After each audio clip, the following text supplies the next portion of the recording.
को ऐड करो ना। In the last lecture we had started with the topic of types of analysis, जिसमें हमने फर्स्ट कंप्लीट कर दिया था on the basis of stakeholders, external analysis and internal. External analysis किसको बोलेंगे और इंटरनल किसको बोलेंगे? तो स्टेक होल्डर्स में सबसे पहले तो कौन कौन आता है? बोर्ड ऑफ डायरेक्टर्स, है ना, उसके बाद एम्प्लॉइज, कस्टमर्स, इन्वेस्टर्स एटसेट्रा। तो एम्प्लॉइज और बोर्ड ऑफ डायरेक्टर्स को हम इंटरनल में गिनेंगे क्योंकि वो कंपनी के रिलेटेड है, इंटरनल मैनेजमेंट के है वो। इसके लिए अगर वो लोग एनालिसिस करते हैं फाइनेंशियल स्टेटमेंट का तो उसको बोलेंगे इंटरनल एनालिसिस। और अगर कोई थर्ड पार्टी मतलब कोई बाहर का पर्सन जो कंपनी से डायरेक्टली रिलेटेड नहीं है वो अगर एनालिसिस कर रहा है तो उसको बोलते हैं external analysis. For example customer, okay, customer company से डायरेक्ट रिलेटेड नहीं, ना वो कंपनी का एम्प्लॉय है ना वो डायरेक्टर है, ओके, लेकिन फिर भी वो एनालिसिस कर रहा है, ओके, तो उसको एक्सटर्नल एनालिसिस बोलेंगे। सिमिलरली इन्वेस्टर है जिसका कंपनी से कोई लेना देना नहीं है, ओके, फिर भी वो अगर स्टेटमेंट का एनालिसिस कर रहा है तो उसको बोलेंगे एक्सटर्नल एनालिसिस, ओके। अब नेक्स्ट है horizontal and vertical form. On the basis of horizontal and vertical form, ये बहुत अच्छे से समझना क्योंकि अपने सारे सम्स इसी के ऊपर बेस्ड है और मैंने तुमको समझा भी दिया था लास्ट लेक्चर में। Horizontal and vertical form, horizontal form का मतलब क्या होता है बोलो? हॉरिजॉन्टल फॉर्म में क्या होगा? अगर कोई भी कंपनी अपने फाइनेंशियल स्टेटमेंट का एनालिसिस प्रीवियस ईयर के साथ करती है तो उसको हॉरिजॉन्टल एनालिसिस बोलेंगे। क्यों? मान लो कंपनी ने क्रेडिटर्स लिखे होंगे, ओके, अभी 2020-21 चल रहा है और कंपनी इसका एनालिसिस किससे करेगी? प्रीवियस ईयर के साथ, 2019-20 के साथ, ये दोनों को कंपेयर करेगी। तो कैसा एनालिसिस हुआ? Horizontal analysis. तो हॉरिजॉन्टल एनालिसिस में क्या होगा? Company compares its financial statement with its own financial statement of some previous year, okay, तो उसको बोला जाता है horizontal form। Any doubt? No sir. तो चलो नो सर। के अंदर डिटेल में लिखते हैं। बस मेन तो ये याद रखना है कि हॉरिजॉन्टल फॉर्म के अंदर कंपनी क्या करती है? अपने फाइनेंशियल स्टेटमेंट को प्रीवियस ईयर के साथ कंपेयर करेगी, ओके। तो देखो उसके अंदर हम लिखने जा रहे हैं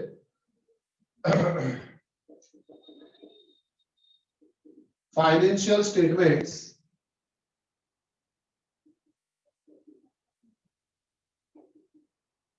are prepared every year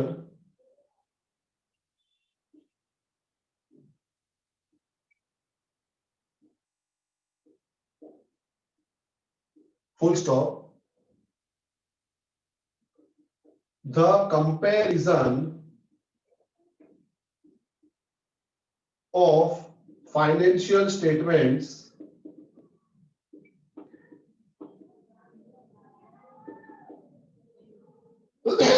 of different years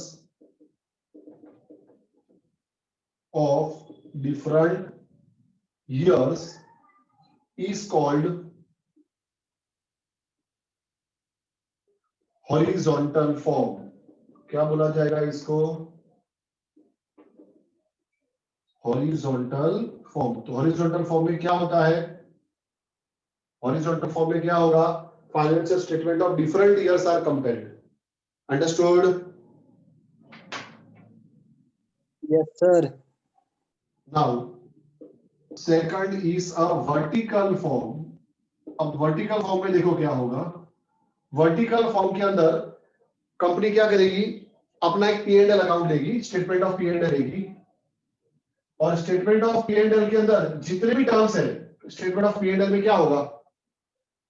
statement of P&L अपने ने पढ़ा ना पूरा, उससे परचेज आया था, ट्रेडिंग अकाउंट तो बनता नहीं है कंपनी के अंदर, परचेज था, सेल्स था, बराबर है, उसके बाद सब इनकम थी, एक्सपेंस था।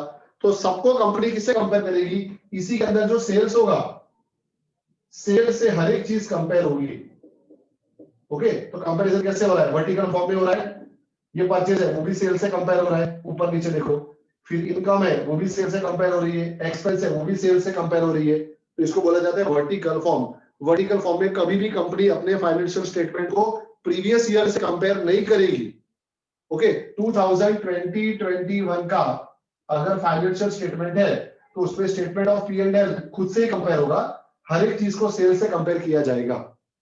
ओके तो देखो लिखा ही है वर्टिकल एनालिसिस में पेज नंबर 157 पे, this kind of analysis is used to compare financial statement of 1 year, इसमें एक से ज्यादा ईयर नहीं होंगे। ओके तो this kind of analysis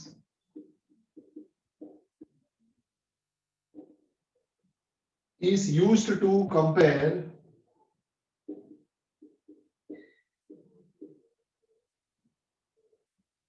financial statements of 1 year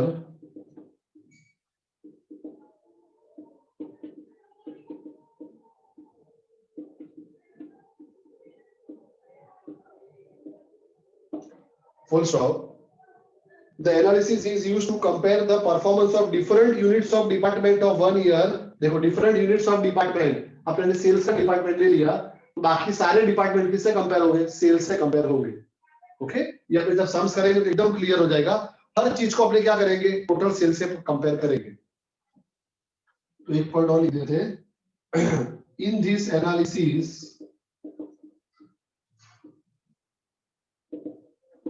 comma all the parameters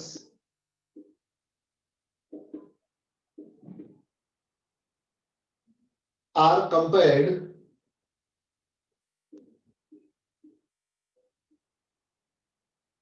with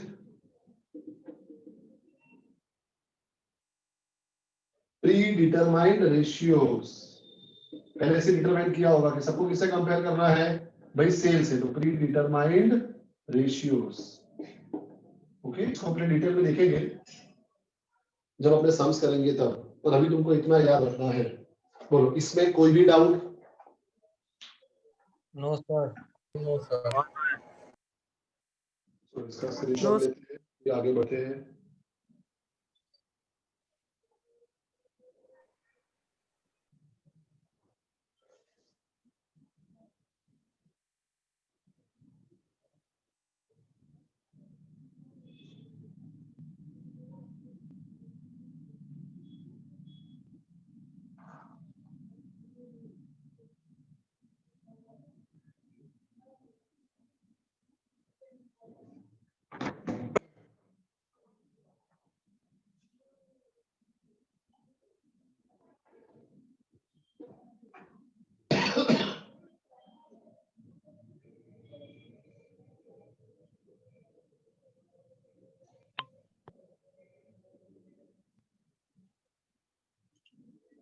Now, the third comparison is long-term analysis and short-term on the basis of duration.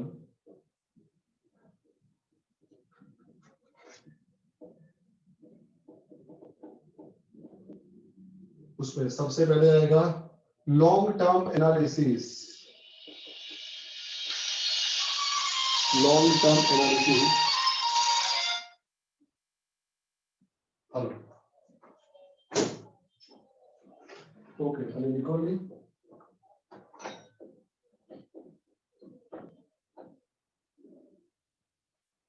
Okay बराबर तो निकल लो, तो कोई माइनस है तो थोड़े पहुंचा देंगे ऊपर, नहीं तो सवाल इतना काटना होता है थोड़े सही जैसे बापू नजर वो ना अभी थोड़ा साथ में अच्छे देगा।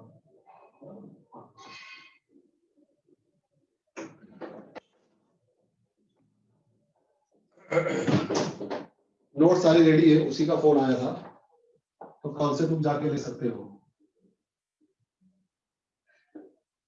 लॉन्ग टर्म एनालिसिस, अब बता पहले लॉन्ग टर्म एनालिसिस किसको बोलेंगे? अकाउंट्स में लॉन्ग टर्म का मतलब कितना टर्म और शॉर्ट टर्म का मतलब कितना term? Long term means more than 1 year or short term means less than 1 long year. term means more than 1 year and short term means within 1 year. Okay, long term liability, short term liability, long term assets, short term assets, ये सब हमने 11th में पढ़ा है। तो चलो अब long term analysis के बारे में लिखते हैं। Long term analysis, long term analysis में क्या होगा? कंपैरिजन एक से ज्यादा साल के लिए होगा। ओके तो देखो अभी इसकी डेफिनेशन, पेज नंबर 158 पे आ जाओ। Many stakeholders like debenture holders, financial institutions, potential investors undertake long-term analysis of financial statement before investing their fund. Okay, जैसे कि मान लो अपने इन्वेस्टर है, अगर हमें किसी कंपनी में रिलायंस इंडस्ट्री में इन्वेस्ट करना है, तो क्या मैं खाली उसका इस साल का प्रॉफिट देखूंगा? नहीं, हम क्या करेंगे, उसका जो स्टेटमेंट ऑफ P&L होगा पिछले 4-5 साल का हम चेक करेंगे कि उसका ग्राफ कैसा आ रहा है, ट्रेंड क्या बन रहा है, क्या ट्रेंड इंक्रीजिंग आ रहा है, 2016-17 का प्रॉफिट, 17-18 का, 18-19 का, 19-20 का क्या इंक्रीजिंग ट्रेंड है, क्या स्टेबल ट्रेंड है, क्या डिक्लाइनिंग ट्रेंड है, वो चेक करेंगे हम। उसके बाद डिसीजन लेंगे कि ऐसी कंपनी में कितना पैसा इन्वेस्ट करना है। मान लो ट्रेंड इंक्रीजिंग है तो हम वहां पे हमारा ज्यादा फंड इन्वेस्ट कर सकते हैं। कोई फंड है जहाँ कोई दूसरी कंपनी है जहां पर ट्रेंड हमने देखा तो स्टेबल ट्रेंड है, बहुत धीरे धीरे इंक्रीज हो रहा है, स्लोप ऐसा नहीं है, ऐसा है लेकिन चलेगा, स्टेबल तो है कम से कम और धीरे धीरे इंक्रीज तो हो रहा है, तो यहाँ पे थोड़ा ज्यादा इन्वेस्ट करेंगे, यहाँ पे कम करेंगे। पर कोई कंपनी जिसमें अप्स एंड डाउन हो रहा है, ओके, तो वहां सोच समझ के इन्वेस्ट करेंगे। ठीक है, तो इसके लिए जितने भी इन्वेस्टर्स होते हैं वो लोग क्या करते हैं, खाली 1 साल का परफॉर्मेंस देखकर इन्वेस्ट नहीं करते हैं। ओके, वो 4-5 साल का परफॉर्मेंस देखते हैं, मतलब मोर देन 1 ईयर हो गया तो उसको बोला जाएगा long term analysis. Understood? Yes sir. तो चलो लिखते हैं Yes, उसके sir. अंदर, लॉन्ग टर्म एनालिसिस के अंदर many stakeholders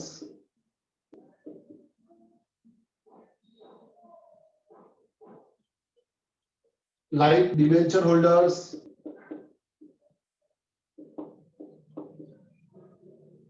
comma, financial institutions,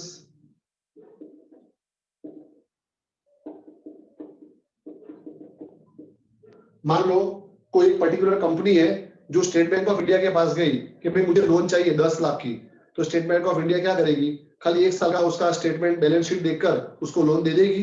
नहीं, कोई भी बैंक होगी वो कम से कम 3 साल का फाइनेंशियल स्टेटमेंट मंगवाती है और 3 साल में वो लोग देखते हैं कि कंपनी का परफॉर्मेंस कैसा है, प्रॉफिटेबल है या नहीं, उसको कितनी लोन देनी चाहिए। अगर कंपनी का परफॉर्मेंस परफेक्ट होगा, बहुत अच्छा होगा, तो कंपनी ने अगर 10 लाख की लोन अप्लाई करी है तो 10 लाख की पूरी सैंक्शन हो जाएगी, बराबर है। लेकिन अगर मैनेजर को ऐसा लगा कि नहीं, ये कंपनी का परफॉर्मेंस इतना बेटर नहीं है, इसको 10 लाख की लोन देने में थोड़ा रिस्क है, तो इसको हम 6 लाख की लोन देंगे, तो उसकी 6 लाख की लोन सैंक्शन होगी। ओके, तो ये सब किस पे डिपेंड करता है, ये सब किस पे डिपेंड करता है, फाइनेंशियल स्टेटमेंट एनालिसिस पर। ओके, तो फाइनेंशियल इंस्टीट्यूशन मतलब बैंक्स वगैरह कभी भी 1 साल का परफॉर्मेंस चेक नहीं करती, वो 3-4 साल का चेक करने के बाद ही डिसीजन लेती है। तो debenture holders, financial institutions, investors भी ऐसा ही करेंगे, etcetera.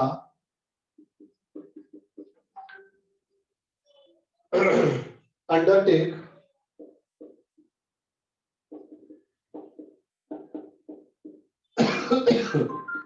long term analysis of financial statement।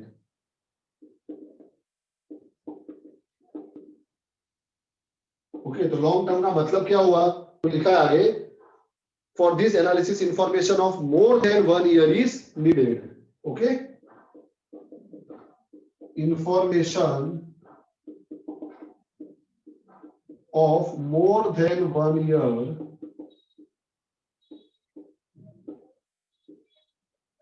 is needed।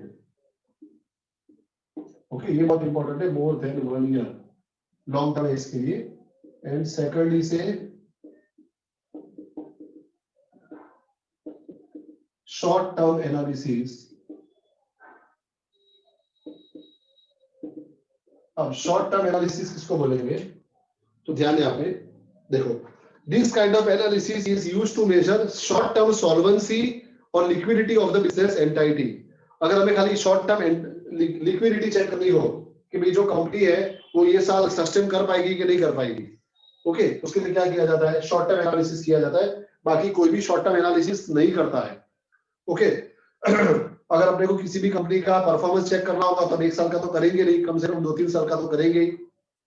Okay, तो हर पर्सन जो एनालिसिस करता है वो लॉन्ग टर्म ही करता है। शॉर्ट टर्म कब किया जाता है, बस खाली ये चेक करने के लिए, जैसे मान लो मैं किसी कंपनी में पैसा इन्वेस्ट कर रहा हूँ, बस मुझे अभी शॉर्ट टर्म के लिए करना है, अभी करना है, 2 महीने बाद निकाल देना है, तो अपने खाली क्या ध्यान रखेंगे कि भाई हम जो कंपनी में इन्वेस्ट कर रहे हैं वो ये साल में डूब तो नहीं जाएगी, 1 साल तो कम से कम चलेगी कि नहीं। तो अगर ऐसा कोई एनालिसिस कर रहा है 1 ईयर के लिए या लेस देन 1 ईयर के लिए, just to check whether the company will be solvent और not, whether it will not go in liquidation, तो ये सिचुएशन के अंदर ही सिर्फ शॉर्ट टर्म एनालिसिस किया जाता है। ओके तो चलो, this kind of analysis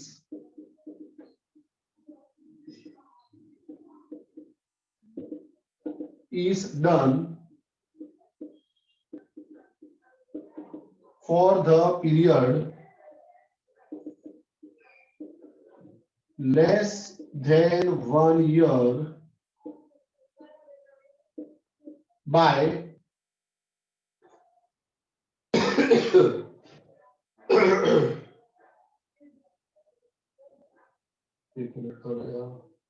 short term lenders, short term lenders to measure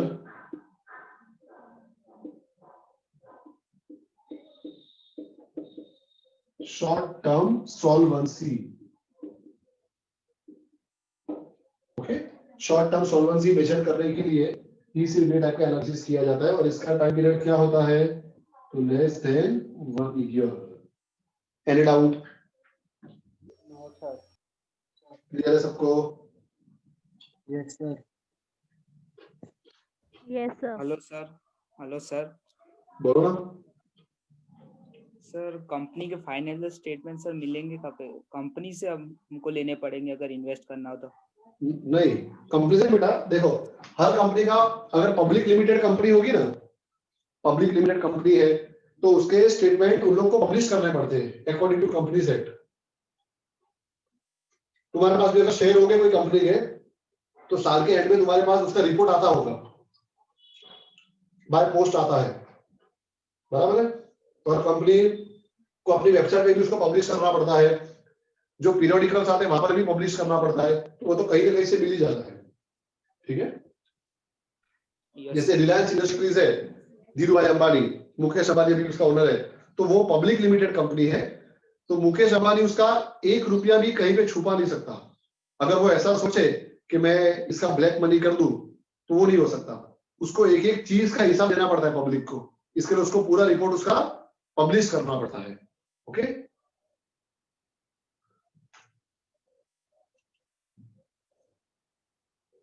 वो भी सर कमाता तो है ही ना। क्या? वो भी सर कहीं ना कहीं से तो खाता ही होगा ना। अरे तो बहुत ऑप्शंस है, तू सीख जाएगा बड़ा होगा तो। सबसे ज्यादा ब्लैक मनी इन लोग के पास ही है ना, अपने पास थोड़ी है, बराबर है। पर फिर भी जो बड़े बड़े मतलब जैसे मुकेश अंबानी जैसे लोग हैं, तो उन लोग हर चीज कैसे लेते होंगे, वो कोई ब्लैक मनी से नहीं लेते। अगर उसको पता है उसने अगर कार परचेस करी तो लोन लेके करने नहीं वाला है, बराबर है, वो परचेस करेगा ही, उसको तो पूरा कैश लेके परचेस करेगा, तो उसको बताना पड़ेगा इतना कैश कहाँ से आया उसके पास। अब वो उसकी गाड़ियां होती है 10 करोड़ की, 12 करोड़ की उसकी गाड़ियां होती है, वो इतना पैसा देगा तो बताना तो पड़ेगा ना कहाँ से आया है। तो इन लोग का मतलब जो भी ट्रांजेक्शन होता है पूरा वाइड ट्रांजेक्शन होता है, बाय बैंक होता है या बाय चेक होगा, इस तरह से होता है। इन लोग कभी भी सीधे ऐसे नहीं घर से 5 रुपए का सामान ले आए, 500 रुपए का सामान ले आए, या 1 करोड़ कंपनी को गाड़ी लेनी थी तो 1 करोड़ रुपया कैश दे दिया, ऐसा पॉसिबल ही नहीं है। दूसरे दिन इनकम टैक्स डिपार्टमेंट आके खड़ा हो जाएगा घर पे, बराबर है। Now objectives of financial analysis, हमने आगे ऑब्जेक्टिव्स पढ़े थे, वो फाइनेंशियल स्टेटमेंट के थे। अब है ऑब्जेक्टिव्स ऑफ फाइनेंशियल एनालिसिस। बहुत ध्यान से समझना, दोनों में डिफरेंस, एग्जाम में अपनी गलती करके आ जाते हैं।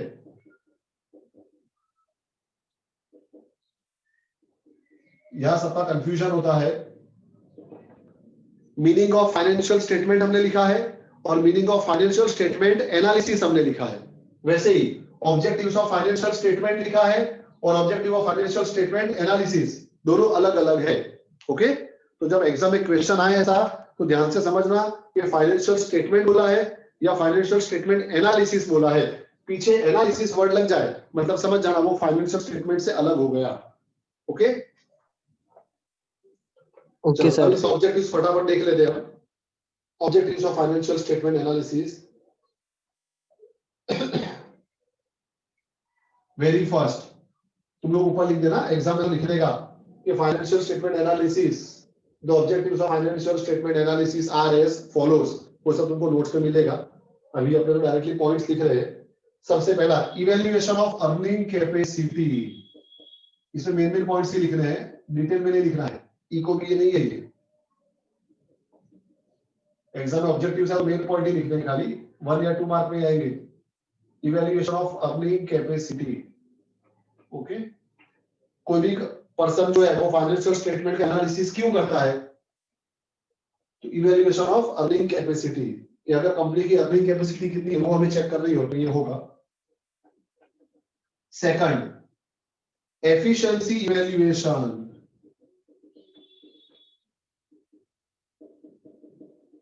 Efficiency evaluation, okay. अब एफिशिएंसी इवैल्यूएशन में क्या होगा, हमें ये चेक करना होगा कि कंपनी एफिशिएंटली वर्क कर रही है या नहीं।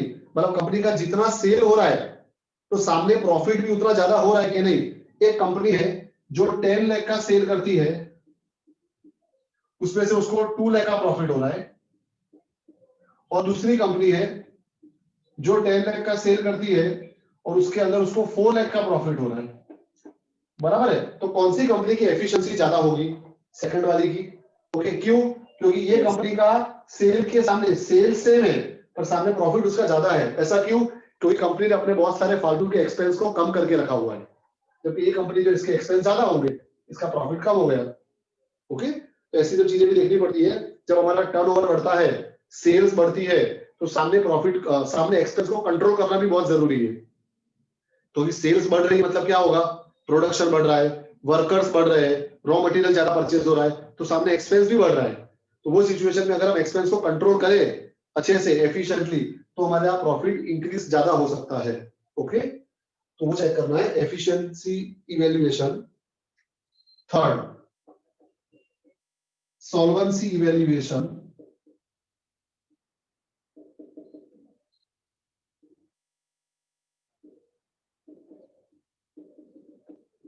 सॉल्वेंसी इवैल्यूएशन में क्या चेक किया जाएगा कि कंपनी सॉल्वेंट है या नहीं, okay. Next evaluation of managerial efficiency,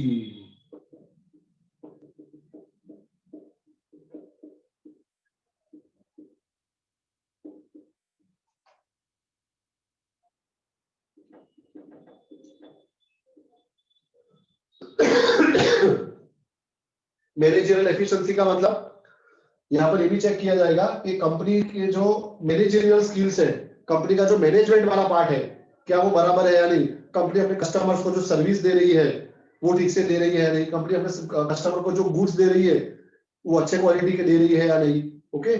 उसकी सर्विस कैसी है, ये सब चीजें देखी जाती है। उसको बोलते हैं evaluation of managerial efficiency. Planning of budget, her company अपना बजट प्लान करती है एनुअल मीटिंग में कि भाई नेक्स्ट ईयर का हमारा ये बजट है।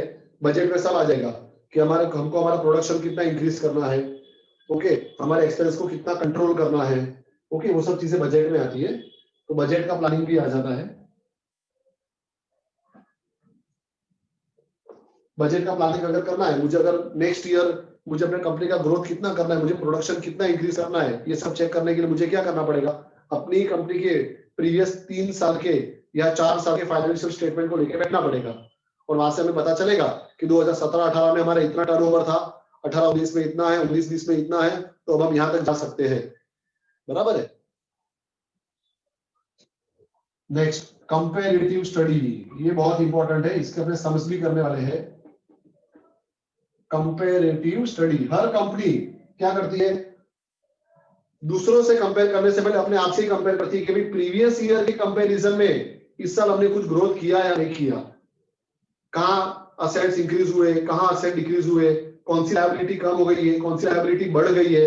ये सब चीजों को कंट्रोल करना और मॉनिटरिंग करना बहुत जरूरी है। तो कंपैरेटिव स्टडी उसी के लिए होता है, ओके। यहाँ पर कंटिन्यूअस जो भी फाइनेंशियल एनालिसिस होते हैं, जो ये सब चीजें चेक करते हैं, देखते हैं, वो क्या इसमें वेरीफाई करते हैं कि कौन सी लायबिलिटी लास्ट ईयर की कंपैरिजन में बढ़ गई है, कौन सी लायबिलिटी कम हो गई है, कहाँ कंट्रोल करने की जरूरत है, वो सब चीजें चेक की जाती है।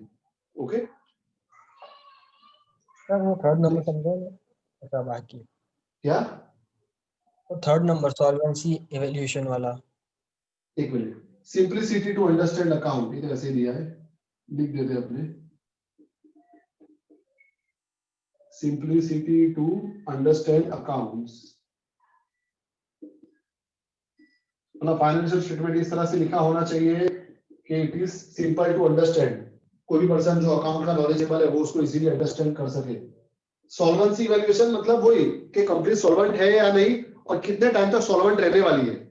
ऐसा तो नहीं है, ये बैलेंस शीट के ऊपर से पता चलता है। अगर कंपनी के असेट्स ज्यादा है लायबिलिटी के कंपैरिजन में और बहुत ज्यादा है, मतलब कंपनी स्ट्रांग है, बहुत सॉल्वेंट है, ओके, पर अगर असेट्स और लायबिलिटी में डिफरेंस कम है तो वो सिचुएशन में हम क्या बोल सकते हैं, कंपनी इज लेस सॉल्वेंट। और जब लायबिलिटी ज्यादा हो जाती है, असेट्स कम हो जाते हैं और ऐसा 2-3 साल तक कंटिन्यू चले, मतलब समझ जाना कंपनी उड़ जाएगी आज नहीं तो कल। ओके, तो इसके लिए सॉल्वेंसी इवैल्यूएशन चेक किया जाता है। अंडरस्टूड? Yes sir. ओके, अब अच्छा एग्जाम में अगर देखो टेक्स्ट बुक में तो इसके यूजेस अलग से दिए, पर एग्जाम में अगर यूजेस पूछे ना तो भी तुम ये लिख सकते हो, यूजेस में भी ये लिख देने का, उसको अलग से लर्न करने की कोई जरूरत नहीं है। You can write the same for uses also.